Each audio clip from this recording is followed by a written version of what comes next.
Mga kabayan, sinampulan at binanata ni Senador Rodante Marcoleta ang mga kongresman na kontraktor umano ng proyekto na sila ang pinatutungkulan ni Pangulong Ferdinand Bongbong Marcos Jr. sa kanyang State of the Nation Address o SONA na mahiya naman kayo. Ibinulgar kasi ni Senate President Pro Tempore Jingo Estrada na 2 kasalukuyang assistant secretaries at 3 undersecretaries ng DPWH ang dati nang may kontrol sa proyekto, ngunit nananatili pa rin sa pwesto at may mga ilang kaso. Mas pinalawak pa ang kanilang responsibilidad matapos bumagsak ang tulay. Aniya, wala man lang siyang nabalitaan na nasuspinde o napatawan man lang ng disiplinary aksyon sa hanay ng mga sangkot na opisyal at tanging ang driver lang ng overnight dump truck ang idiniin ng DPWH. Ilan lang siguro sila sa pinatamaan ng Pangulo. Kasi nung sabihin ng Pangulo po ito, Mr. President, nakaharap po siya sa Kongreso eh. Napakarami pong kontraktor doon eh. Kayo po nakakalam nun dahil kayo po nanggaling sa House of Representatives. Hindi po, tinatanong ko po kayo isang ayon na maaring mas marami ang pinatutungkulo ng Pangulo. At hindi lamang po bagsakan ng tulay ang pinag-uusapan doon. Mr. President, hindi po ako makakasagot niyan sapagkat hindi po Bakit naman po hindi kayo makakasagot? Hindi po ako nanggaling sa House of Representatives. Kayo po nanggaling sa House of Representatives, malamang kayo po nakakaalam kung marami po ang pinatutungkulan ng ating Pangulo, Ginoong Pangulo. Talagang marami. Ako po, sinasabi ko sa inyo, marami pong kontraktor doon. Ang tanong ko lang kung kayo'y sumasang-ayon sa aking pananaw. Ay yes, sumasang-ayon po ako sa inyong pananaw. Ayun. Kung kayo po ay naniniwala, maniniwala rin po ako. Sa pagpapaturi ng talumpati ni Marcoleta at Estrada, pinatutsadahan ng mga senador ang admin ni PBBM at Speaker Martin Romualdez na siyang pinagmumulan ng bilyon-bilyong pondo, partikular ang DPWH. Sabi ni Marcoleta, 3 beses na nasampal ang mga Pilipino. Ito ay sa gitna ng mga anomalya sa mga proyekto na nagaganap sa ating bansa. Napag-alaman din natin na 3 beses paggumastos ang pamahalaan sa pagpapagawa ng Cabagan Santa Maria Bridge sa Isabela. Para na rin 3 beses nasampal ang mga Pilipino sapagkat nagkaroon pa ang nasabing tulay ng retrofitting na umabot sa halagang 400 million pesos. Pero pagdaan lamang ng ilang linggo ay bumagsak pa rin ito. Meron po kayong binanggit na retrofitting. Ang ibig po nyo sabihin, Mr. President, Your Honor, ito pong tulay ng Cabagan na ito ay maliban po sa ito'y ginastusan ng pamahalaan, yung retrofitting ginastusan pa rin po ng ating pamahalaan. Opo, ginastusan pa rin po ng ating pamahalaan. Pagkatapos po ng 2 gastusan, ito po ay bumagsak. 3 gastusan, hindi lang 2. 3 nga po. Ang retrofitting po, ang ibig sabihin po ng retrofitting, para sa pagkakalam ko, hindi po ako inhinyero, no? Sa pagkakalam ko, is to strengthen the structure, Ginoong Pangulo. Pero, gastusan na ng gobyerno ang retrofitting, bumagsak pa rin after so many weeks. Kaya nakakagulat at gumastos pa ho ng 400 million ang ating gobyerno for the retrofitting cost, Ginoong Pangulo. So 3 beses pong gumasta ang pamahalaan, Mr. President. Opo. At bumagsak. At bumagsak pa rin. So 3 beses pong nasampal ang Pilipino. Tama po kayo. At sa iba pang mga balita, nadagdagan pa ang mga mambabatas na nagsusulong at humihikayat sa gobyerno ni Pangulong Bongbong Marcos Jr. na tuluyan ng ipagbawal ang online gambling sa bansa dahil sa lumalalang epekto nito sa ating mga kababayan na nahuhumaling magsugal. Kahapon, sa ginanap na plenary session sa Kamara, nanawagan si Cagayan de Oro 2nd District Representative Rufus Rodriguez para sa total ban ng nasabing online gambling. We must act decisively for the 4 families in the barangays, for the children lured by flashy apps, for the victims of digital vice. We owe it to them to unequivocally, absolutely, and completely ban all forms of online gambling now. Walang katumbas na pera ang buhay ng isang tao o ang saya ng isang pamilya. Huwag na nating dagdagan pa yung mga nawawalang sabongero. Sa mga bilyonaryong kumikita ng online gambling, tama na, mahiya din kayo. Binanatan din ni Rupus ang mga sikat na celebrity at vloggers na nagpo-promote ng online gambling sa kanilang mga social media accounts. Aniya, dahil sa mga celebrity at mga sikat na vloggers na ito, milyon-milyong Pilipino ang nasisira ang buhay dahil sa pagpasok nila sa online gambling, dala na impluensya ng mga promotor nito. We see celebrities, influencers, even beauty queens endorsing apps like Bingo Plus, Arena Plus, OkBet, and Stake.com, enticing millions of Filipinos with promises of instant riches. As of this year, over 15 top Filipino celebrities are directly or indirectly promoting gambling platforms. Ano ang masasabi mo dito, kabayan? Naniniwala ka ba na ang pinagsasabihan ni PBBM sa kanyang SONA na mahiya naman kayo ay yung mga kongresista na nakapaligid at nasa harapan niya kasama mismo ang kanyang pinsan na si House Speaker Martin Romualdez Jr. Sama-sama nating panoorin ang buong video at pakicomment nyo po ang inyong mga reaksyon at sariling opinyon. Pero bago yan, sa mga hindi pa po nakasubscribe sa ating channel na Kabayan News PH, pakipindot po ang subscribe button at pakiclick na rin ang notification bell para lagi kayong updated sa mga bagong upload natin na legit at napapanahong balita. Maraming pong salamat. Mr. President, marami man sa kanila ay retired na. Some of the decision makers are still with the department. Sa aking pagkakaalam, 2 sa Assistant Secretary ng DPWH ngayon ay naging Regional Director ng Region 2 noong panahon ng construction at retrofitting ng tulay, at 3 undersecretaries naman ay malinaw na matagal nang may control sa budget, supervision and oversight over the project, ay nananatili sa pwesto at mukhang nabigyan pa ng karagdagang trabaho at dagdag na responsibilidad pagkatapos bumagsak ang tulay. Hindi kaya sila ang pinatutungkulan ng Pangulo nung sinabing, mahiya naman kayo? Mr. President, mahirap tanggapin na sa mga susunod na araw ay haharap sa kaso ang maliit na tao na tulad ng driver ng truck na pananagutin ng DPWH, samantalang pinagtatakpan nila ang kanilang mga kasamahan. I urge the DPWH to take full responsibility and accountability, not only by pursuing private contractors, but also by holding accountable its own officials who were involved in the planning, approval, and implementation of this project. Public confidence demands nothing less. Explain the approval process, identify the lapses in monitoring and enforcement, and most importantly, assure the public that this will never happen again, not through promises, but through concrete reforms in design, review, safety compliance, and project oversight. The bridge that was meant to stand strong for generations collapsed in less than 3 weeks. Its collapse should serve as a warning. When safety is compromised, when accountability is absent, it is the people who will pay the price. I am not here to point fingers at anyone. I only hope that we use this incident to mark the beginning of a renewed commitment to engineering integrity, public safety, and true accountability. Thank you, Mr. President. Thank you, Mr. President. I know my friend will yield to a few clarificatory questions by way of interpellation. How did you know that I will yield? Wala ka namang choice eh. Gladly, Mr. President, I feel honored and... Mr. President, I want to know if the Honorable Senator is also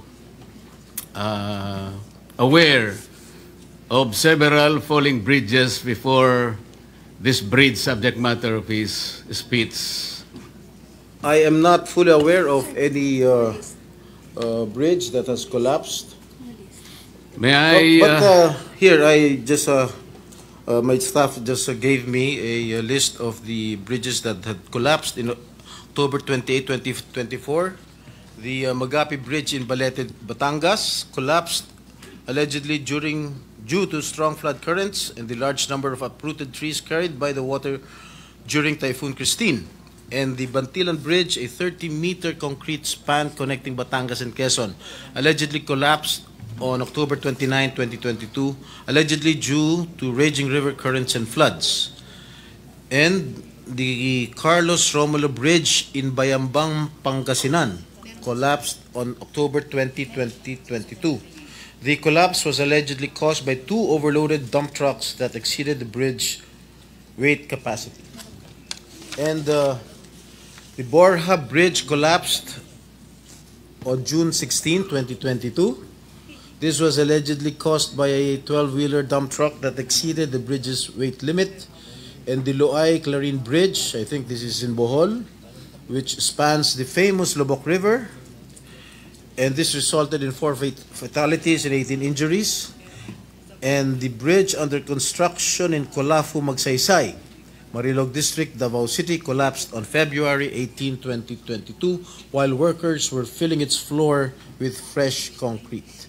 And lastly, the steel bridge collapsed in Barangay San Isidro, Mahayhay, Laguna on January 29, 2022. That's all, Mr. Chair. So, Mr. President, I think the Honorable Senator will agree that we're fast becoming a country of falling bridges. I agree with you,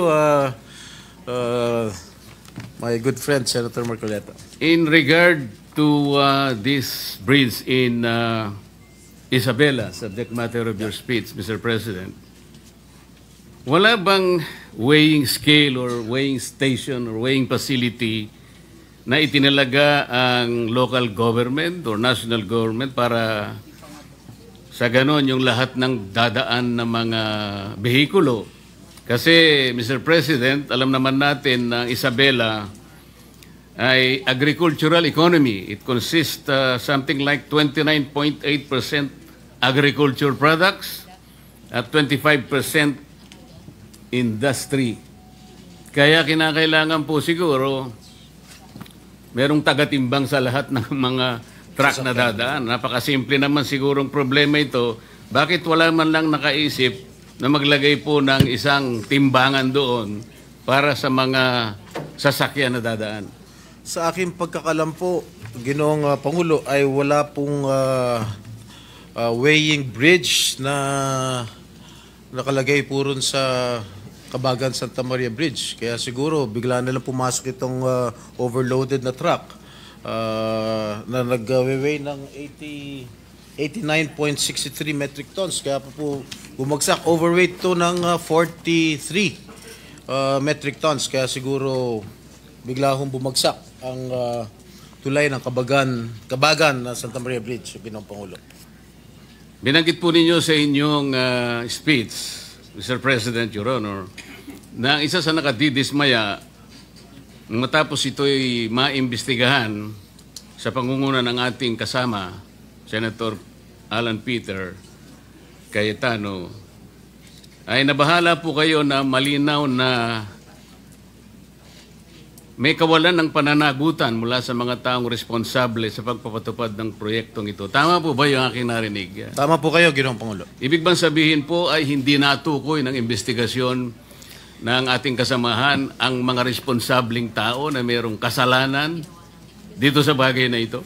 Ginoong Pangulo, ang sa pagkakalam ko, fact-finding lamang po ang ginawa ng Yun nga po. DPWH. Dahil at wala pong fact-finding, mga pangalan na binanggit.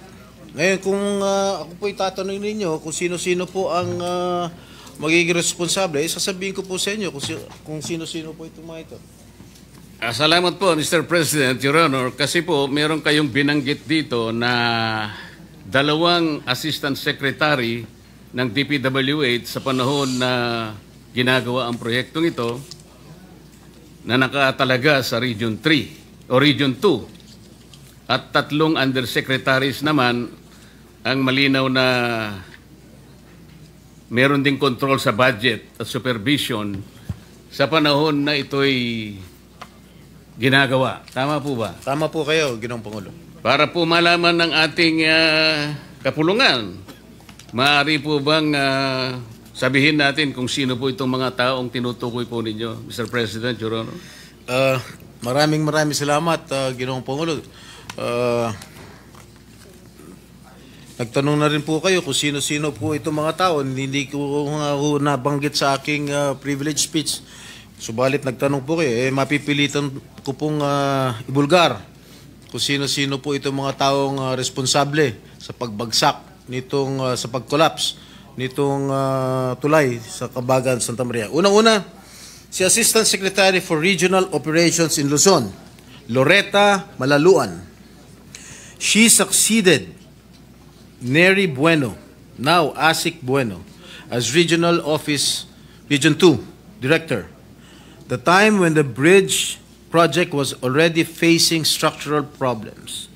Siya ang nagrekomenda noong January 2021 na pondohan ang retrofitting na nagkakalaga ng 233.5 million o yung pagsasagawa ng epoxy crack repairs.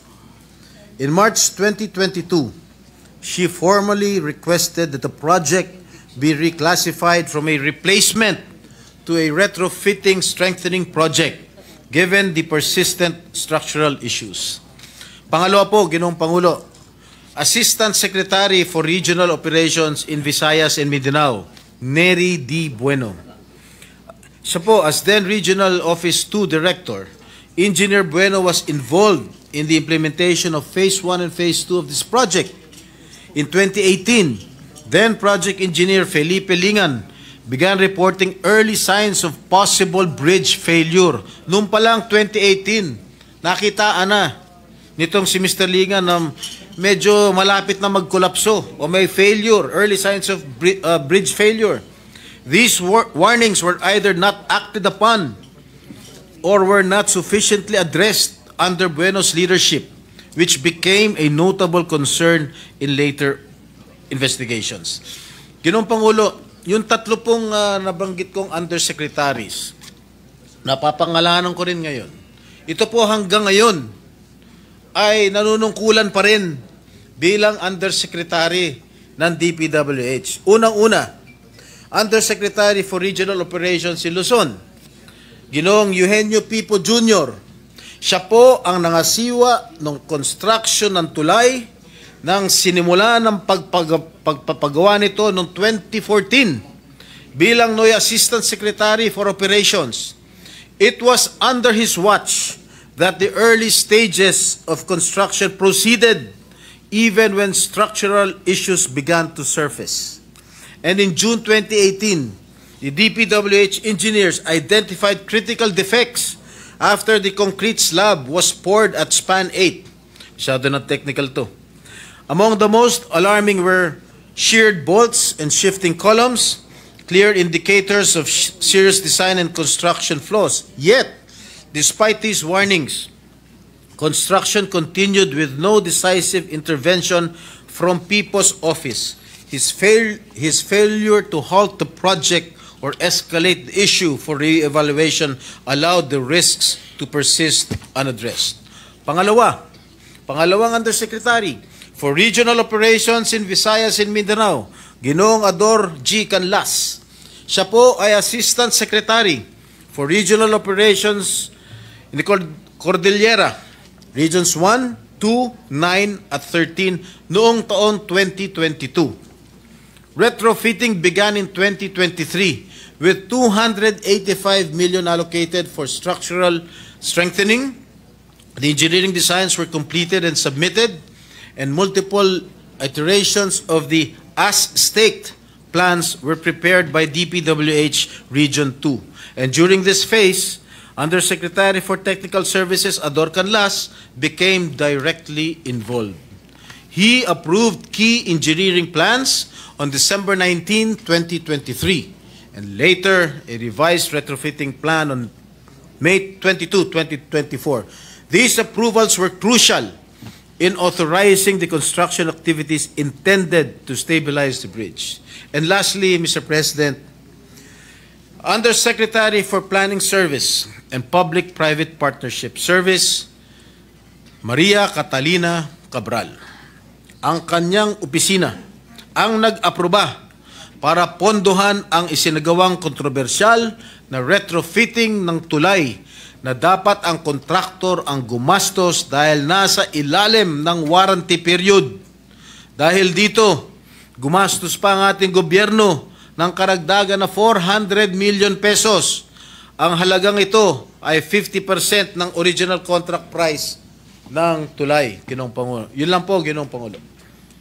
Mr. President, 3 undersecretaries, ibig bang sabihin ito, may basbas ito sa kanilang secretary, Mr. President? Well, that sa aking palagay, command responsibility po yan. Hindi naman po kikilos itong mga undersecretary kung wala hong basbas ang namumuno.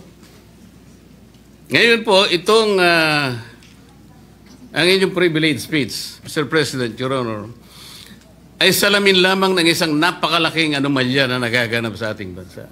At salamat po sapagkat kahit na ito po ay isa lamang sa mga bagay na maaaring makapagbigay po ng alalahanin sa ating mga mamayan sapagkat ito ay pera ng bayan, lalong-lalo na po yung binabanggit ninyong mga opisyal ng pamahalaan na parang kasangkot pa sa mga pangyayaring ito, na maaaring ang pwesto po nila ay nagpalipat-lipat sa ilang mga lugar sapagkat ito pong mga listahan ng mga bumagsak na tulay. Kung makikita po nyo yung 3 sa binanggit nyo, sa Luzon po eh. Sa Makatwid po, ulit-ulit po ito. Parang napakasama pong pagsasalamin. Kagaya po ng ginawa ninyo, sabi nyo, ito pa naman ay isang symbol of strength and connectivity. Parang nasira po yung simbolo na yun, Mr. President, Your Honor. Ano po ang iniisip po ninyong gawin, Mr. President, Your Honor? Sana po ay maimbestigahan po itong sa lalong madaling panahon. Inimbestigahan na po ng ating kasama. Dito po sa inyong committee, sa Blue Ribbon Committee, sapagkat ang involved dito ay mga opisyales ng ating gobyerno, lalong-lalo po sa, of course, sa DPWH. At masagot ko lang po yung inyong katanungan kanina dun sa mga undersecretaries na nabigyan pa ng karagdagang trabaho, kung kumari lang po, Ginoong Pangulo. Base sa mga department orders namin nakuha, na-promote pa ho si Engineer Loretta Maluan from Regional Director in Regional Office 2 to Assistant Secretary for Regional Operations in Luzon. Si Nery Bueno po ay dating Regional Director din sa Region 2 at na-promote bilang Assistant Secretary for Regional Operations in Visayas and Mindanao. At si Eugenio P. po ay dating ASEC lamang bago naging Undersecretary. Ganon din po si Yusek Ador Canlas. Salamat po sa impormasyon, Mr. President, Your Honor. Meron po kayong binanggit na retrofitting. Ang ibig po nyo sabihin, Mr. President, Your Honor, ito pong tulay ng Kabagan na ito ay maliban po sa ito'y ginastusan ng pamahalaan, yung retrofitting, ginastusan pa rin po ng ating pamahalaan. Opo, ginastusan pa rin po ng ating pamahalaan. Pagkatapos po ng 2 gastusan, ito po ay bumagsak. 3 gastusan, hindi lang 2. 3 nga po. Ang retrofitting po, ang ibig sabihin po ng retrofitting, para sa pagkakalam ko, hindi po ako inhinyero, no? Sa pagkakalam ko, is to strengthen the structure, Ginoong Pangulo. Pero, gastusan na ng gobyerno ang retrofitting, bumagsak pa rin after so many weeks. Kaya, nakakagulat at gumastos pa ho ng 400 million ang ating gobyerno for the retrofitting cost, Ginoong Pangulo. Babagsak po talaga yung retrofitting. Dapat po, sa aking palagay, dapat po ang contractor po ang dapat mag-shoulder ng expenses ng retrofitting, hindi po ang gobyerno. So 3 beses pong gumasta ang pamahalaan, Mr. President. Opo. At bumagsak. At bumagsak pa rin. So 3 beses pong nasampal ang Pilipino. Tama po kayo. Salamat po, Mr. President.